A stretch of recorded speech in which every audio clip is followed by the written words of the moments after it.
All right, lecture 15. Today we're going to do hypothesis testing for population proportion.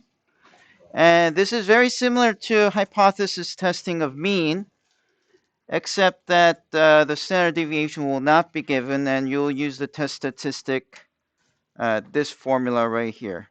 Now, if you compare this with the hypothesis testing of the mean, you'll see that instead of the x bar minus mu, you have p hat minus p, and of course, because you're trying to figure out if your population proportion that you get is consistent with the proposed population proportion, right? The uh, the the p without the hat, that this p value right here is this p value right here. That's the population proportion from the null hypothesis. Now, usually what you do is you have to do x bar minus mu and divide it by you divide it by sigma over square root of n. Because of the binomial formula, sigma equals to square root of npq with n equals to 1 here. Not this n, but some other. I think I explained maybe like 3 or 4 lectures ago why this square root of pq works like the standard deviation for population proportion. But anyways, so I just wanted to say that this test statistic, although the formula looks very different from the test statistic for population mean, it is actually quite the same formula, just written differently. Now, however, there's one more thing that you should notice in this formula, that you're using PQ, not P hat, Q hat. And that's important because if you use the wrong one, sometimes you'll end up with the wrong conclusion. So it's important that when you do this calculation, you use the PQ. So I guess one of the big differences when we were doing estimating population proportion, and the questions were asking what is the confidence interval for the population proportion, if you recall, you always had to calculate the p hat, the point estimate of the population proportion, and then from there you calculated the q hat. Remember that? To find the confidence interval for the population proportion? We just had a quiz on it, so you probably remember that one. But when you're doing hypothesis testing, you better not calculate the q hat. Instead, you have to calculate the q. There will be one point where people get confused, all right? So make sure that you don't get confused with that. All right. Let's continue on. The steps for doing hypothesis testing of the proportion using critical values these are the 4 steps. This 4-step method is called the traditional method or the 4-step method. I forgot to tell you this when we were doing the hypothesis testing of the mean. So we had 2 lectures on hypothesis testing of the mean. One where we were using these 4 steps. The next lecture, I was showing you how to do it using p-values, right? So you can do the same thing for population proportion. I mean, you can do the same thing for hypothesis testing of the proportion. It's the same exact step. It's just that the test statistics a little different, and the way you write the null hypothesis and alternative hypothesis is different. And we can also try to do the p-value method on this as well, but we'll just stick to these 4 methods for this case. Okay, so we won't do any approaches where you do the p-values. I will be asking p-values for just hypothesis testing of the mean. It's really these 4 steps that's more important than the p-value method, okay? All right, so just to understand how this works, let's work on an example. Let's say last year dads made up 17% of stay-at-home parents. A survey of 1380 stay-at-home parents this year found that 269 were dads. Tesla claimed that this year the proportion of stay-at-home dads increased among the stay-at-home parents at 97% confidence level. Yeah, so I guess a lot of families have both parents working, but I guess the traditional model, like long time ago, was that usually if one of the parents stay home, it would be the mother, right? But then as the society changes, we expect more dads to be actually staying at home and mothers to be working, become the breadwinner. And this statistic tries to see if there's any change and if there's something that we can actually verify that there is an upward trend or something, right? Okay. So here's the solution, okay? What you want to prove is whether it increased, right? You want to show that it's increased. The thing that you want to prove, the claim that you want to prove is an inequality, and when you decide the null hypothesis and alternative hypothesis, you have to decide on the alternative hypothesis first, because that determines where you're trying to do the left tail or right tail or the two-tail test. So that's the most important thing when you start with figuring out the hypothesis. That's the step one. And because it's asking whether it's increased, that's an inequality. Do you agree? What you want to prove is an inequality, so you need to choose this as the alternative hypothesis. Any statement that's about not equal or bigger or less or increased, decreased, these are considered the alternative hypothesis, or H1. Yes. The H0, the null hypothesis, will always be equal to, right? There's a rare convention that some people adopt where they take the null hypothesis less or equal. But in my class and most of the statistics textbooks, they choose the approach that H0 is always an equality, right? So just make sure that you always represent the null hypothesis as equality. All right, so here's what I want to say. Null hypothesis is P equals to 0.17. In other words, there wasn't any change. It's still 17%, okay? The alternative hypothesis is, hey, look, I think there is actually an increase. Okay, that's what you want to prove. Okay. And not only should you be able to write these as equality and inequality, you should be able to write this as statements. So that's something to think about. And it depends on the problem. So you have to be able to write your null hypothesis and alternative hypothesis according to the word problem, according to the context of the word problem. Okay, so P equals to 0.17 means what? The proportion of stay-at-home dads among the stay-at-home parents is 0.17. Or another way to say it would be the proportion of stay-at-home dads among the stay-at-home parents is unchanged. That's another way to say it. Okay, so both will be considered as correct. The alternative hypothesis, written as a statement, will be the proportion of stay-at-home dads among the stay-at-home parents is more than 0.17.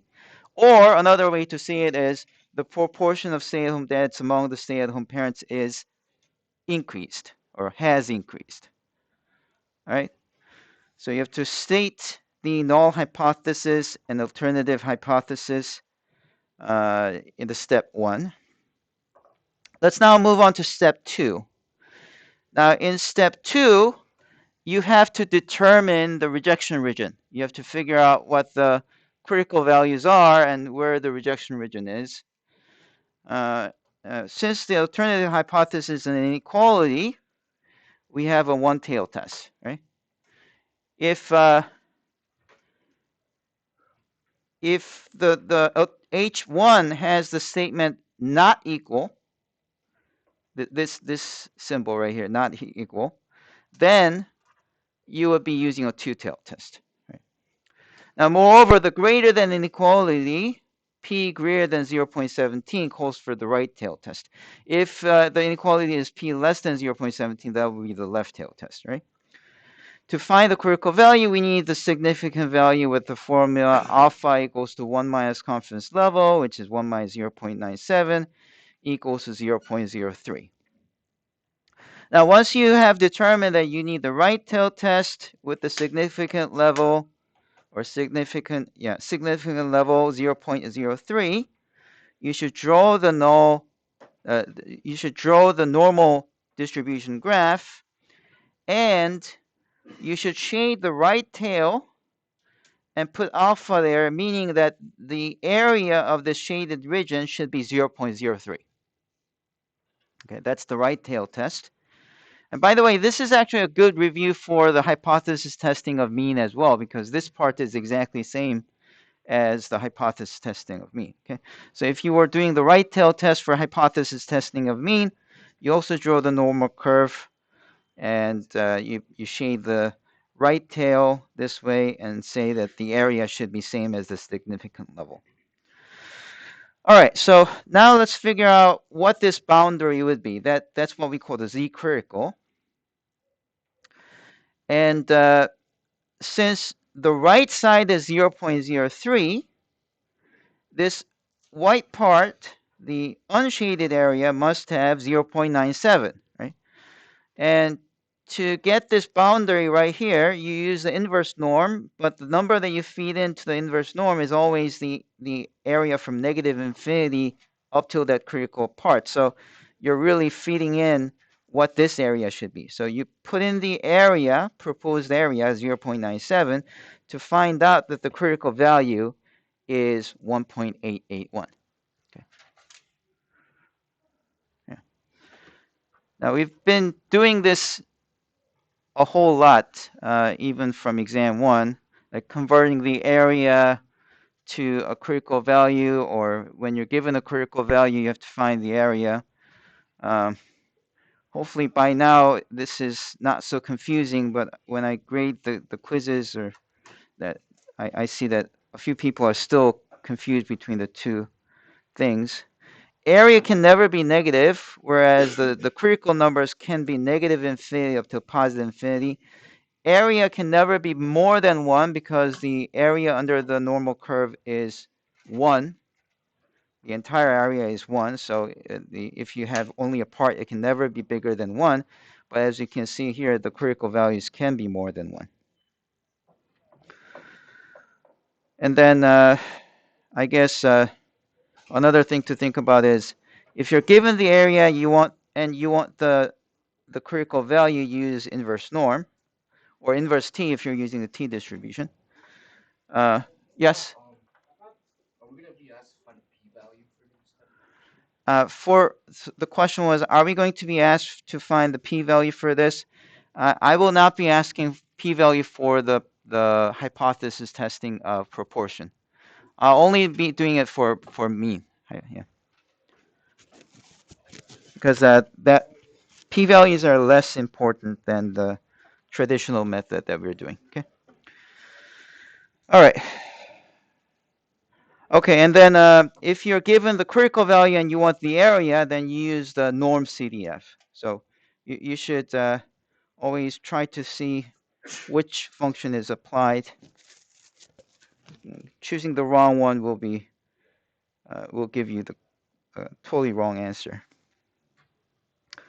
Okay, now that's it for. So we found the rejection region. The rejection region is any place that's 1.881 or above. If your test statistic falls there, then the null hypothesis will be rejected. Okay? If it doesn't, then we don't have sufficient evidence to reject the null hypothesis. Okay, like I said, you don't compute Q hat, you compute Q, right? So you should compute Q first. A good strategy is to compute Q and then compute P hat when it comes to hypothesis testing of proportion, because if you compute P hat first, then you get confused. Well, what are you supposed to do? Should you do 1 minus P or 1 minus P hat? That's going to be confusing, right? So we start with Q.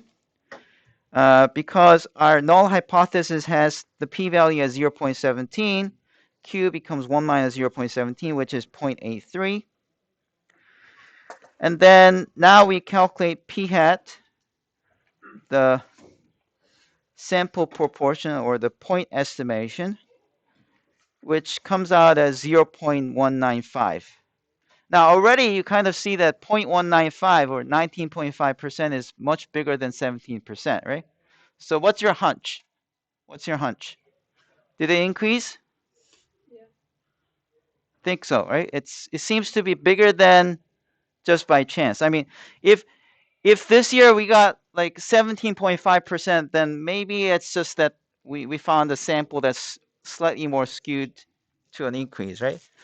But if you have 19.5%, that's like a lot bigger than 17%. So you kind of have a hunch that the null hypothesis will be rejected, right?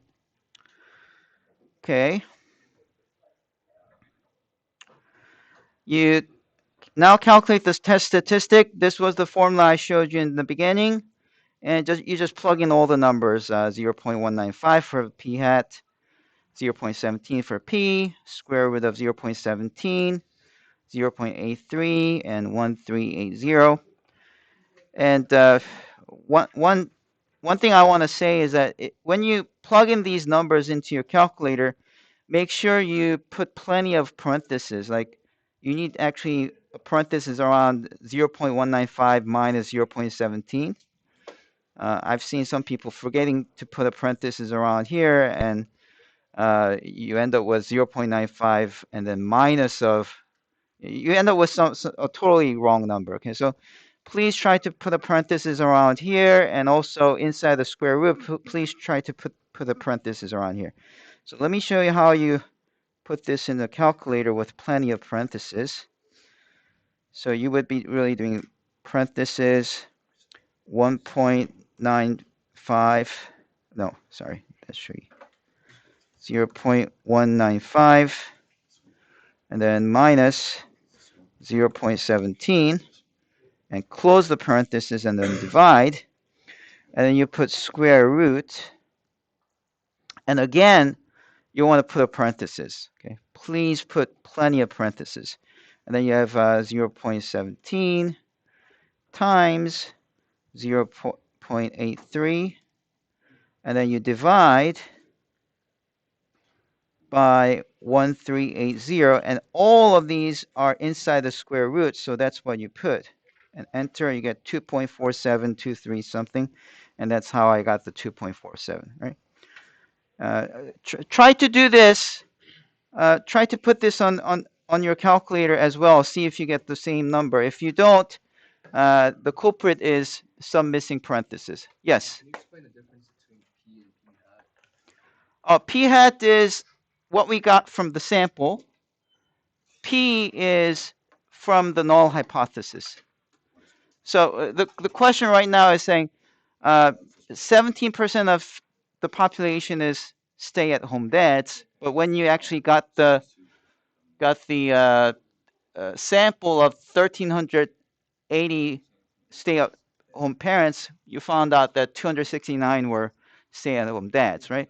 And you calculate that, and you get 0.195. So there's a discrepancy between what people think, which is 17%, to the sample, 19.5%.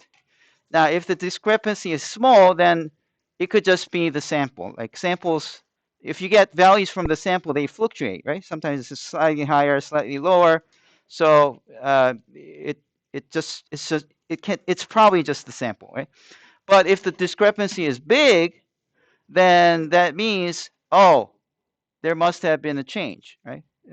Like last year it was 17%, but maybe this year there was an increase. Right? That's the kind of questions that you want to answer by using hypothesis testing. And for right tail, Mhm. two tail, left tail, are they all the same formula? The question was for the right tail, left tail, two tail, are these all the same formula? The answer is no. You actually have to draw the normal curve to figure out which kind of inverse norm, I mean, what numbers to plug into an inverse norm to figure out the critical values. For the z-score formula, So for the z statistic, so okay, so I guess the question is, do we use a different one for left tail, right tail? For the test statistic, the z-score, it doesn't change. Okay, yeah, that's a good question. So the only place that the left tail or right tail or two tail test gives you a different part to work on is finding the critical values and shading the area. Okay, it's only on the step 2. Okay, yeah. But the other parts, well, if so the choice of which tail to test changes the rejection region. That's what it does. Okay, so it doesn't change the test statistics. Okay, so test statistics will be 2.47 no matter what kind of test you choose. All right, so hopefully you got the same answer. Let's continue. Now, what's our conclusion? Well, 2.47 is, remember our critical region? The critical region is here, bounded by 1.881. So 2.47 is way beyond 1.881, right? It's very, very big. So what's your conclusion? That, yeah, the conclusion is that because it falls in the rejection region, we reject the null hypothesis and accept an alternative hypothesis. That's how it works. And even if you can conclude that, you should still be able to write it in words.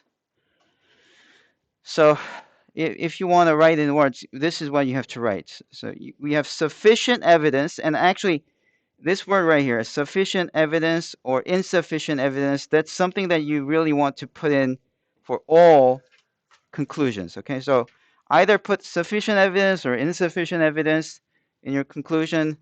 That always makes the final statement close to what the hypothesis testing is saying. Okay, so we have sufficient evidence at 97% confidence level to show that the proportion of stay-at-home dads increased among the stay-at-home parents. Because and by the way, this is actually the same thing as the alternative hypothesis that I proposed. So you just copy down whatever that you wrote down in H1. You could also write down, show that at 97% confidence level to show that the proportion of stay-at-home dads is above above 17%. You could also say that as well. Okay.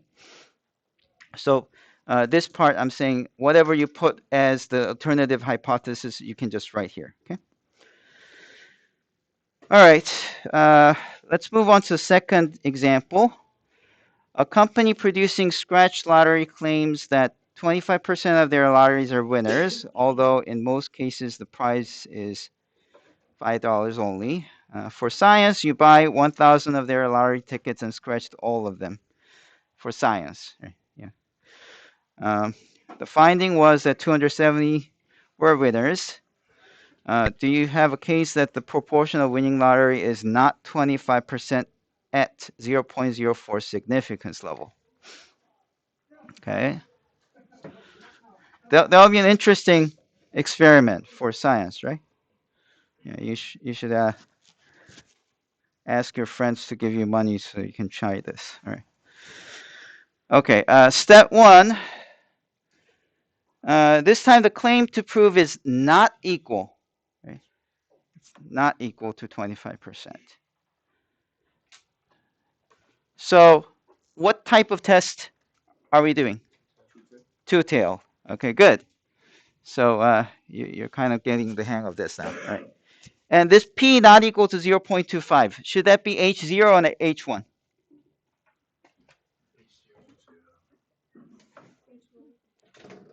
Huh? Not equal, not equal. H1 not equal is always any statement that's not equal or greater than or less than, that's always h1, right? The null h0 is always equal, right? So that's what you write for the null hypothesis and the alternative hypothesis. As you can see, p is equal to 0.25 and p not equal to 0.25. And you should also be able to write them as words. The proportion of winning lottery ticket is 0.25, or H1, the proportion of winning lottery ticket is not 0.25. All right, next, since it's not equal, we already said it's going to be two-tail test, right? And then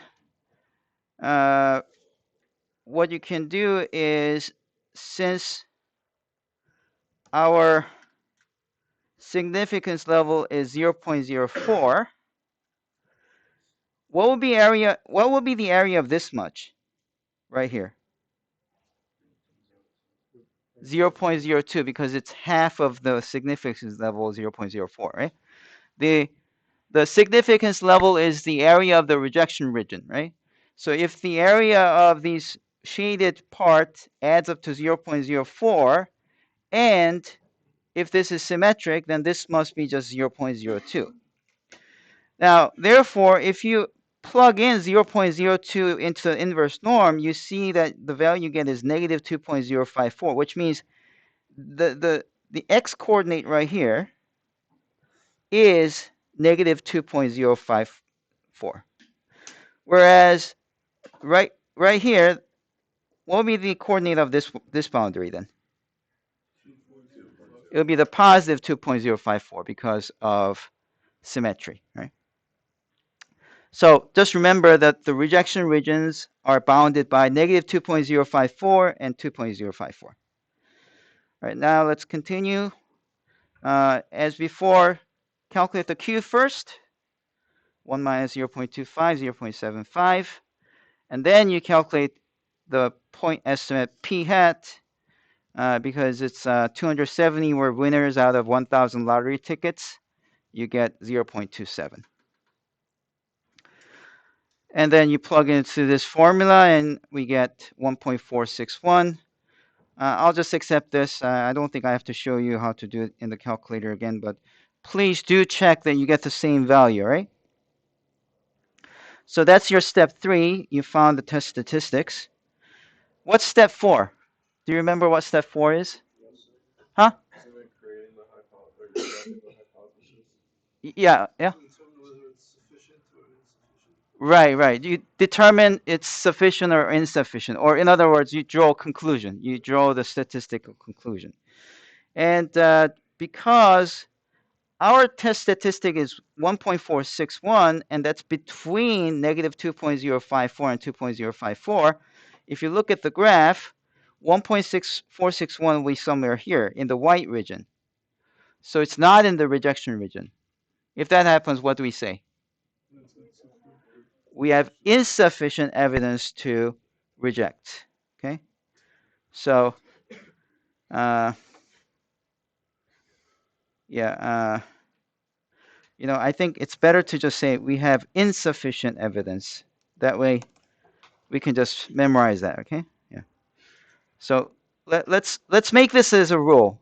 Whenever you write down the conclusion as a sentence, you should always include the words sufficient evidence or insufficient evidence. That way, you can always make sure that you wrote what's appropriate. Yes. So you said we have insufficient evidence to reject, right?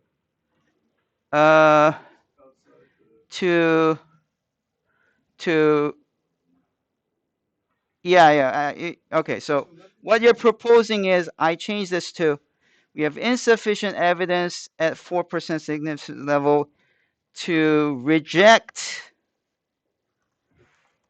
that the proportion of lottery ticket is 25%. There'll be another way to say it. Okay? Yeah. What I'm getting at is saying like we have insufficient evidence to reject. Is that the same as saying we have like sufficient evidence to accept the hypothesis? No. The question is the insufficient evidence to reject the same thing as sufficient evidence to accept? It's different. So the thing is, yeah, actually, this is the point that I didn't really explain before, but that's actually a really important thing. To say that we have insufficient evidence to show that the winning lottery ticket proportion is not 25%. Does that mean that we have proved or we have sufficient evidence to show that the lottery tickets, 25% lottery tickets are winners? Does that mean we have the sufficient evidence? No. Yeah. So that's the problem with these hypothesis testing. If you fail to reject the alternative if you fail to reject the null hypothesis, we know that probably the alternative hypothesis is right? However, if you sorry, I got to go backwards.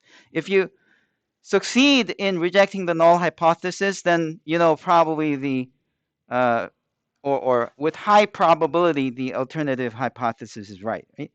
However, if you fail to reject the null hypothesis, that's not the same as saying that the null hypothesis is correct. Okay? Yeah. You should know this distinction between the two, and that's why we're using this language insufficient rather than sufficient.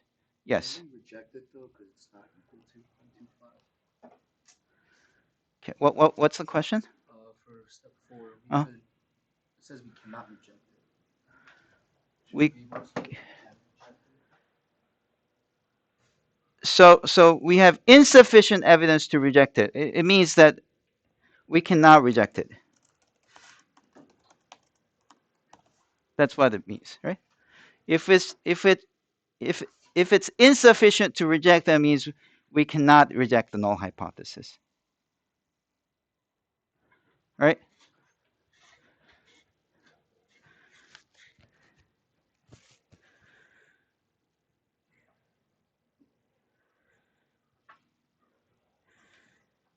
Yeah. I kind of didn't want to say this, but I think it's appropriate to say the following. There are types of errors in hypothesis testing. So there's like type 1 error, which is We're gonna need to know this for the quiz. no, not this slide, but everything that we did before you should know. Okay, yeah. This type 1 error is when you reject the null, but the null is true. Okay. See, because hypothesis testing is correct, 95% of time or 97% of time, depending on your confidence level or the significance level, there's always this chance of coming up with the wrong conclusion just by luck. Okay. So there are two types of errors. So type 1 error is when you reject the null, but the null is true. And type 2 error is when you do not reject the null,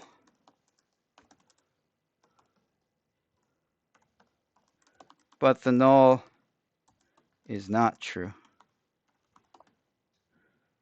Yeah. That's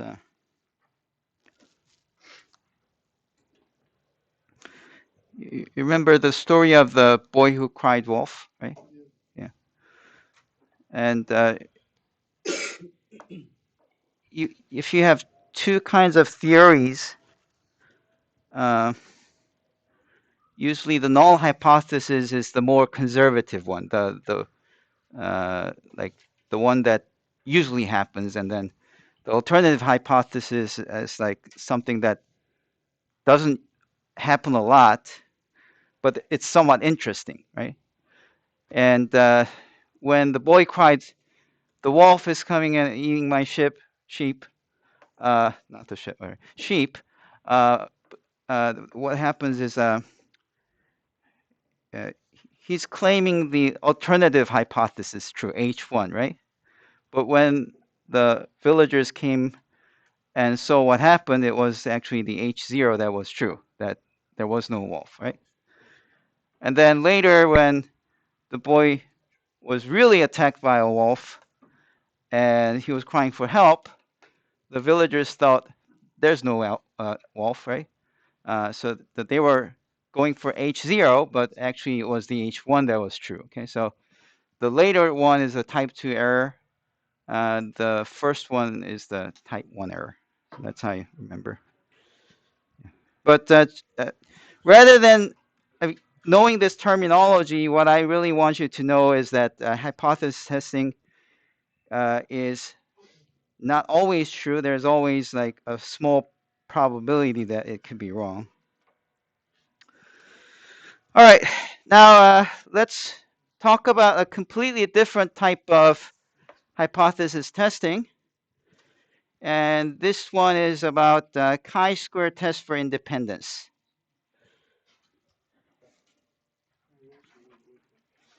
All right, so we begin with the contingency table.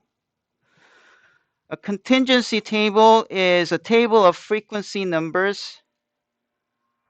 For example, you have, let me make it slightly longer. All right, so you have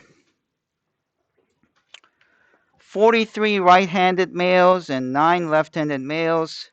So total is 52. And you have 44 right-handed females and 4 left-handed females. Total is 48. And if you add up all the right-handed, you get 87. You add up all the left-handed, you get 13. And then you see that in total, either way, it's 100. Okay. Now, from this, what peculiar statement can you raise? Right? Like, what stands out? Do you see that the number of male left-handed people are like twice the number of females, although the right-handed are pretty similar, right? And you would kind of make a hypothesis that maybe, just maybe, there are more, being a male implies you have higher chance of being left-handed than being a female, right? Yes? There's more male tests. Okay, so you're saying that there are more males, 52 in total, whereas the females are 48. That's a good objection, but even if you took that into account, say that you rescaled 52 to 50 by rescaling the frequency values, right? And rescaled 48 to 50 by slightly increasing the numbers, you'll still see that the number of males is still bigger than the number of female left-handed, right? Number of male left-handed will still be bigger than number of female left-handed, right? So from this contingency table, what we want to address is the following. We want to see if we can show whether it's true or false that being male increases or decreases whether you're being left-handed or right-handed. Now, when would you likely be interested in this type of question? Can you think of other instances where you would really like to know these type of questions, answers to these type of questions? Political party. Okay, political party by uh, sometimes like where you live. Okay, yeah. So uh, north versus south or something like that. Or I think the more interesting kind of question is like health related, right? So let's say you can have smokers and non-smokers, right? And then people who die by lung cancer and people who die by something else, right? You can have a contingency table of those people, maybe 1,000 people, and then you can use that contingency table to show that smoking really increases the probability of dying with lung cancer. Stuff like that would actually be worthwhile answering, right? And so in a lot of medical research, you see these contingency tables. If you want to show that certain things like vitamin D deficiency, does it make you have more long COVID, or what else? Uh, Eating a lot of salt, does it increase the blood pressure? All kinds of questions can be answered by using these contingency tables, right? So hopefully that raises your interest in such kind of tables. All right.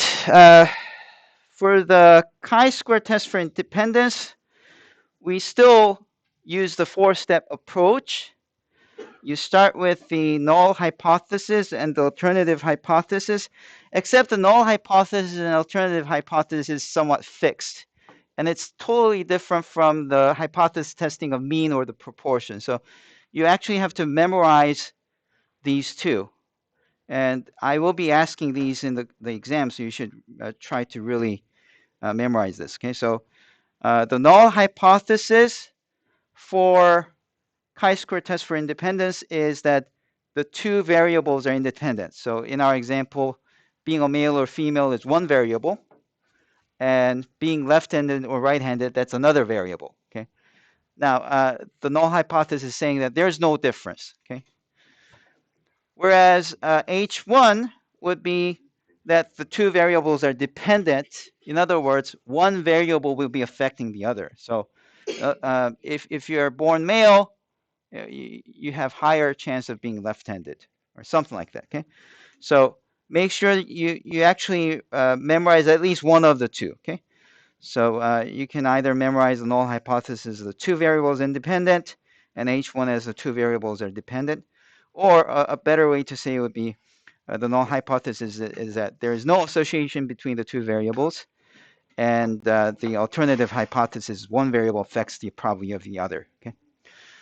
I feel like I should have done the lung cancer and the smoking one. I think that's more interesting. But anyways, now once you have figured out uh, the null and alternative, oh, now we have to do the rejection region. But I can't talk about the rejection region yet because uh, I have the test statistics first. Okay, so let's look at the test statistic. Now this test statistic uses something called the chi-squared test statistic. And this chi-squared does not follow the normal distribution. The distribution is not a bell curve. It's something called the chi-square distribution, and the curve is somewhat like it starts from 0 and it goes up and then goes down. Yeah, I'll show you the picture next time. Okay, so that's some chi-squared. And that test statistic is computed by taking the difference between the observed quantity and the expected quantity squared, and you divide it by the expected quantity. All right. And the O is the observed quantity, and E is the expected value or expected quantity. And let me explain what EIJ is first, because without it, you can't really do this computation. The O is what's given in the table. The O is directly from the data, but E is something that you have to calculate from the data. So let's think of it like this. First, delete the raw data, only keep the totals, right? And then try to see what would be like the ideal number to place in each cell, assuming that the two variables are independent. So it's like this. You know that 52 out of 100 are male, and 87 out of 100 are right-handed. Therefore, in the cell where you have to put in the male right-handed people, what do? You just multiply 0.87 times 0.52 with 100, which is saying that out of 100, 87% of 100 is right-handed, and of those, 52% are males. If you have 100 from this population, that's what you expect. So you get 45.24 as the expected value here. Okay, once again, this value is the ideal number you would expect if these totals are given. Okay, so 52, 48, 87, 13. If these values are given, you can use this formula EIJ as the total of the ith row times total of the jth column, and you divide it by the grand total, and that's how you get this, right? And then if you do it for the other numbers, you can see that the values are like 45.24, 6.76, 41.76, and 6.24. And now you have all the EIJs, right? And by the way, this is called E11 because it's the first row, first column. This one's called E12 because it's first row, second column. Not that it's that important. What's really important is now to be able to calculate the test statistic. Now remember the original one was 43, 9, 44, 4, right? So if you have these numbers, you do 43, 9, 44, 4. You put those numbers and you subtract the expected value squared divided by the expected value. And you do that and you add up for all the cells that you've completed. Okay. And you're only doing this for the raw data, not the total columns or the total rows. So you do this, and the result is 1.78. That's your test statistic. Now, what do you do with this? Well, you have to look up now the chi-square table. And I'll give you the chi-square table next time as well. Yes? Like for the denominators of all of them, they're all like the newer numbers that you got, except for the last one. Like, Oh. That is a mistake. Sorry. This should be 6.24. Oh, very good observation. Sorry. Yeah. So please change it. So maybe this value is even wrong. Okay, but let's say this is 1.78. Okay. So you got what he was pointing out? These two values should be the same, but I divided by 4, which is the front one. Okay, so you should always divide by the expected value. Right? Okay, so if you do this, then you also need the degrees of freedom. Just like the T distribution require the degrees of freedom to actually use the table. I'm going to show you the table for the chi-square next time, and that one too will have a place where you have to figure out the degrees of freedom. Now the degrees of freedom for this contingency table is just this formula, R minus 1 times C minus 1, where R is the number of rows and C is the number of columns. See, in our case, it's a 2 by 2 table, right? You have 2 values across and two values down, right? You have to neglect the totals because totals are just computed from these row values, right? And so it's 2 by 2, and the degrees of freedom is 2 minus 1 times 2 minus 1, so you get 1. Okay, and once you have that, you can now figure out the chi-square distribution.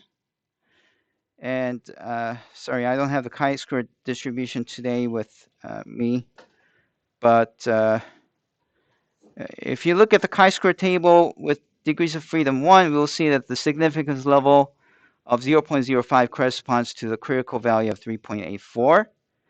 And therefore, with the test statistic 1.78, this is not in the rejection region because it's less than 3.84. So unfortunately, if we use the significance level of 5%, that won't be the data that we have, although it still tries to say that there are more left-handed people among the males. The result is not strong enough. Okay. Now, then you might ask, but you may have heard the statistic that indeed there being male increases the chance of being left-handed, right? So what should you do if you really want to prove that by statistics? Yeah. I mean, if you really want to prove it, wouldn't you take a census? Okay, so taking a census would be one impossible option, right? But what you can do is you can increase the sample size. If you increase the sample size, no, just a minute. Sample size here would be, no, that's not going to help. Sample size, degrees of freedom. Yeah, because the sample size is not here at all.